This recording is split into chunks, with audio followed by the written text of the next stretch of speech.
사무엘하 12장. 여호와께서 나단을 다윗에게 보내시니 그가 다윗에게 가서 그에게 이르되 한 성읍에 두 사람이 있는데 한 사람은 부하고 한 사람은 가난하니 그 부한 사람은 양과 소가 심히 많으나 가난한 사람은 아무것도 없고 자기가 사서 기르는 작은 암양 새끼 한 마리뿐이라. 그 암양 새끼는 그와 그의 자식과 함께 자라며 그가 먹는 것을 먹으며 그의 잔으로 마시며 그의 품에 누움으로 그에게는 딸처럼 되었거늘 어떤 행인이 그 부자에게 오매 부자가 자기에게 온 행인을 위하여 자기의 양과 소를 아껴 잡지 아니하고 가난한 사람의 양 새끼를 빼앗아다가 자기에게 온 사람을 위하여 잡았나이다 하니 다윗이 그 사람으로 말미암아 노하여 나단에게 이르되 여호와의 살아계심을 두고 맹세하노니 이 일을 행한 그 사람은 마땅히 죽을 자라. 그가 불쌍히 여기지 아니하고 이런 일을 행하였으니 그 양 새끼를 4배나 갚아 주어야 하리라 한지라. 나단이 다윗에게 이르되 당신이 그 사람이라. 이스라엘의 하나님 여호와께서 이와 같이 이르시기를 내가 너를 이스라엘 왕으로 기름 붓기 위하여 너를 사울의 손에서 구원하고 내 주인의 집을 내게 주고 내 주인의 아내들을 내 품에 두고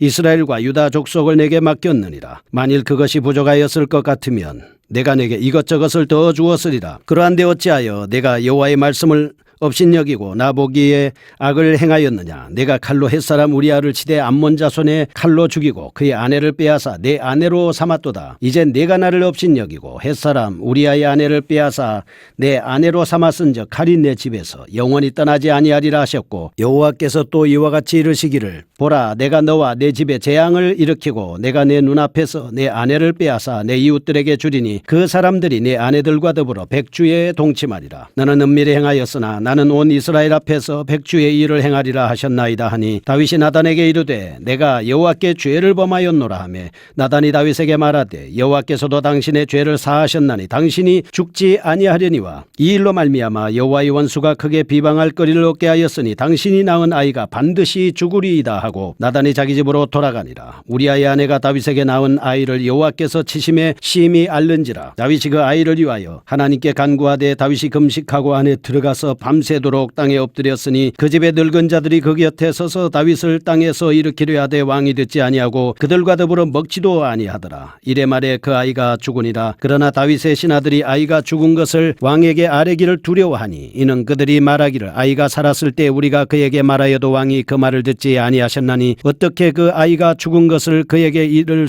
아랠 수 있으랴. 왕이 상심하리로다 함이라. 다윗이 그의 신하들이 서로 수군거리는 것을 보고 그 아이가 죽은 줄을 다윗이 깨닫고 그의 신하들에게 묻되 아이가 죽었느냐 하니 대답하되 죽었나이다 하는지라. 다윗이 땅에서 일어나 몸을 씻고 기름을 바르고 의복을 갈아입고 여호와의 전에 들어가서 경배하고 왕궁으로 돌아와 명령하여 음식을 그 앞에 차리게 하고 먹은지라. 그의 신하들이 그에게 이르되 아이가 살았을 때에는 그를 위하여 금식하고 우시더니 죽은 후에는 일어나서 잡수시니 일이 어찌 됨이니까 하니 이르되 아이가 살았을 때에 내가 금식하고 운 것은 혹시 여호와께서 나를 불쌍히 여기사 아이를 살려주실는지 누가 알까 생각함이거니와 지금은 죽었으니 내가 어찌 금식하랴. 내가 다시 돌아오게 할 수 있느냐. 나는 그에게로 가려니와 그는 내게로 돌아오지 아니하리라 하니라. 다윗이 그의 아내 밧세바를 위로하고 그에게 들어가 그와 동침하였더니 그가 아들을 낳음에 그의 이름을 솔로몬이라 하니라. 여호와께서 그를 사랑하사 선지자 나단을 보내 그의 이름을 여디디아라 하시니 이는 여호와께서 사랑하셨기 때문이더라. 요압이 암몬 자손의 랍바를 쳐서 그 왕성을 점령하며 요압이 전령을 다윗에게 보내 이르되 내가 랍바 곧 물들의 성읍을 쳐서 점령하였으니 이제 왕은 그 백성에 남은 군사를 모아 그 성에 맞서 진치고 이 성읍을 쳐서 점령하소서.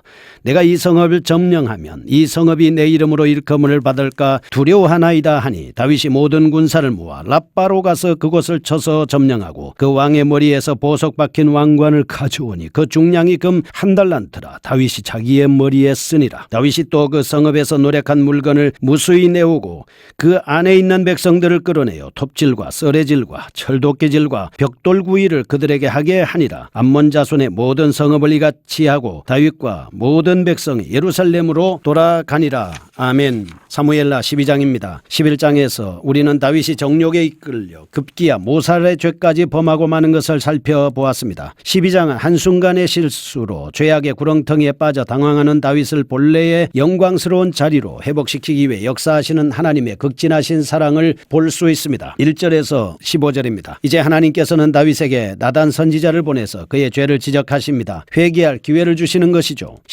16절에서 23절입니다. 그리고 회개한 다윗의 죄를 용서하는 대신 그 죄에 대한 보응으로 밧세바가 출산하였던 아이의 생명을 거두어 가십니다. 24절에서 25절. 이때 다윗은 하나님께서 하시는 일에 묵묵히 순응했을 뿐이니 하나님께서는 다윗에게 다시 은혜를 베푸사 솔로몬이라는 새 아들을 주십니다. 26절에서 31절.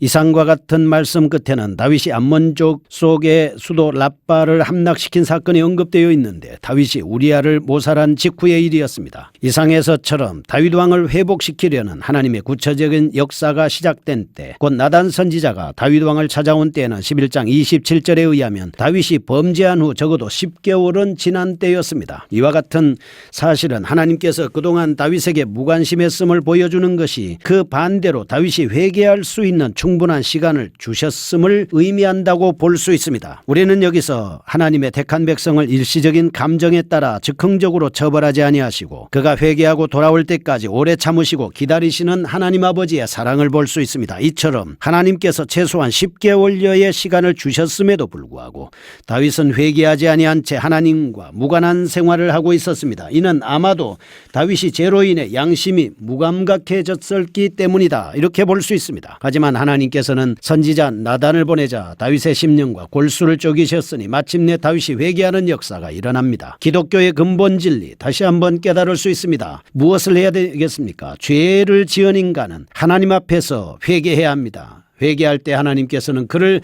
용서하시고 구원해 주시는 모습을 우리는 볼 수 있습니다. 첫 번째입니다. 1절에서 14절 나단 선지자의 비유와 다윗이 자백하는 모습을 볼 수 있습니다. 범죄자 다윗이 하나님의 강권적인 역사에 의해 참회하고 다시금 하나님과의 정상적인 관계를 회복하는 장면입니다. 1절에서 9절은 하나님께로부터 보내심을 받은 나단은 적절한 비유를 통해서 다윗이 밧세바를 취하고 우리아를 죽인 죄가 얼마나 악한 죄악인가라고 하는 지적을 합니다. 10절에서 13절 그 일로 말미암아 장차 다윗의 가문에 임할 하나님의 보응에 대해서 경고하자 다윗은 즉각적으로 회개합니다. 13절 이에 하나님께서는 사죄 연총을 베푸시고 14절 대신 불륜의 관계에서 태어난 아이의 생명을 거두어 가십니다. 이상에서 우리는 다윗이 죄의 길에서 돌이켜 하나님께로 나와 화목하게 되는 결정적인 계기가 무엇인지 알 수 있습니다. 첫째, 그 계기는 하나님께서 다윗을 위해 특별히 마련해 주신 말씀의 시간이었습니다. 1절에서 6절 보면 하나님께서는 범죄한 다윗이 자기의 죄를 바로 깨닫고 청산할 수 있도록 선지자 나단을 보내어 비유를 말씀하신 것입니다. 이와 같이 하나님께서는 나단 선지자를 다윗에게 보내시면서 너도 나도 회개할 것을 말씀하고 있는 것입니다. 오늘 나단 선지자가 오지 않았더라면 다윗이 회개할 기회를 영영 놓치고 말았을 것입니다. 둘째, 또한 13절에서 다윗이 변화되어 하나님과 화목할 수 있게 된 결정적인 계기는 그의 죄에 대한 자백이었습니다.